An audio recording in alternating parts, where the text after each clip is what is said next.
तो रिवीजन के लिए आप बच्चों को क्या कहना चाहेंगे? रिवीजन के लिए क्या तो पढ़ें? रिवीजन मेरे हिसाब से सबसे इंपॉर्टेंट पार्ट है। मतलब इन द एंड ये मैटर नहीं करेगा आपने कितने सोर्सेज से पढ़ा है, ये मैटर करेगा आप एक सोर्स को कितनी बार पढ़ रहे हो। कितनी बार पढ़ रहे हो? एग्जैक्टली। सबसे इंपॉर्टेंट चीज़ ये रहती है। सबसे इम्पोर्टेंट पॉइंट ये रहता और ऐसे और क्योंकि रिवीजन का क्या है कि ज़्यादातर आपका मेंस जो होगा ना, क्योंकि मेंस मैटर करता है, प्रीलिम्स उतना मैटर तब करता है अगर आप कट ऑफ क्लियर होगी ना आपकी, तो प्रीलिम्स बस कट ऑफ क्लियर तक की है।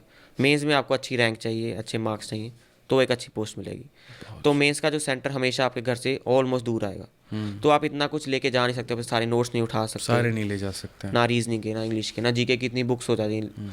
तो मैंने क्या था, एंड वाले दिन आपकी ब्रह्मास्त्र फॉर्मूला बुक वो यूज़ करी। अच्छा, आपने भी पढ़ी है? हाँ वो तो पढ़ी पढ़ी सर। मुझे लग रहा है शायद ही कोई ऐसा एस्पिरेंट है जो सिलेक्शन लिया हो और उसने ब्रह्मास्त्र किताब ना पढ़ी हो। तो उसके बारे में थोड़ा बताओ कैसे क्या है वो? सही तो बता रहे हो आप कि हम सभी चीज़ों को कैरी नहीं कर सकते, लेकिन एक वो किताब है जिसको कैरी कर सकते हैं, तो संपूर्ण गणित कैरी करके चल रहे हैं। बिल्कुल सर, क्योंकि लास्ट डे पे आप इतना कुछ कैरी करोगे तो बर्डन ही बढ़ेगा। बर्डन ही पड़ेगा। हाँ, तो एक फॉर्मूला बुक कैरी करी। फॉर्मूला बुक ऐसी थी वो कि मैं बस पे, जैसे 6 आवर क्या मेरा डिस्टेंस था अपने घर से सेंटर तक का, तो सुबह सुबह बस पे खोली और 6 घंटे में कवर सारा मैथ एक बार रिवाइज हो गया। कोई क्वेश्चन थी, क्योंकि मैंने उसमें मार्किंग कर रखी थी, अगर जैसे कोई सीवीएन थ्योरम है, कोई इंपॉर्टेंट थ्योरम्स है जिसका यूज़ कर सकता हूँ, तो वो कर मार्क कर सकते रखी थी। ट्रिग्नोमेट्रिक आइडेंटिटीज और होगी। उससे पता है क्या होता है? मुझे लगता है कि एक अलग लेवल का सेटिस्फेक्शन आता है हाँ कि चलो ठीक है, पढ़ लिया था पूरा, अब रिवीजन हो गया, अब भैया ओके।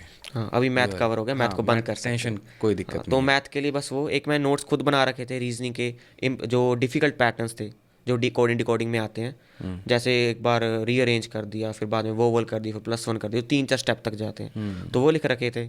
और फिर जीके के लिए लूसेंट उठा ली थी साथ में, और बाकी पीडीएफ वगैरह सारी फ़ोन में थी।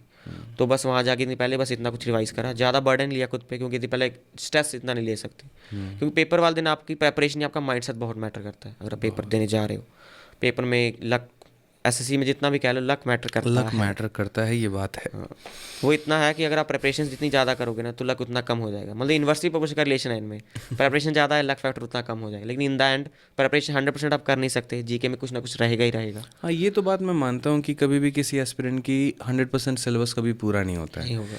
हाँ, वो हमेशा सेंस रहता है इनकम्प्लीट का, वो होता ही हाँ, रहता है। तो लक का मतलब फैक्टर आएगा ही आएगा हमेशा हाँ, बीच लेकिन में। लक के ऊपर डिपेंडेंट भी नहीं रह नहीं, सकते पूरा। वो हाथ में ही नहीं है, मेहनत जो करना चीज़ हाथ पड़ेगा में है तब वो होगा। बस उस पर फोकस तो हो। एट द एंड आप बच्चों को क्या बताना चाहेंगे? कुछ 2-3 बातें जो अपने लाइफ में ध्यान रखें, अपने तैयारी को करें।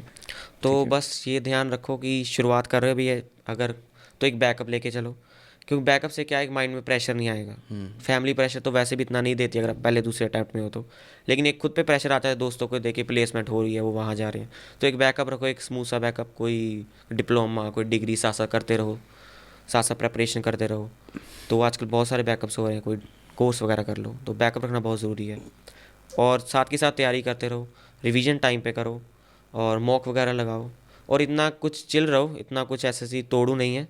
लोग हाइप कर देते हैं, 25 लाख जो पेपर देते हैं, 10-12 अपीयर होते हैं, 70,000 सिलेक्ट होते हैं, उनमें से 8,000 एंड पे आके रैंक में आते हैं। तो कंपटीशन जो है वो 25 लाख से नहीं, 70,000 से ही है। तो ये बस वो बहुत ध्यान बड़ी से बात रखो। है।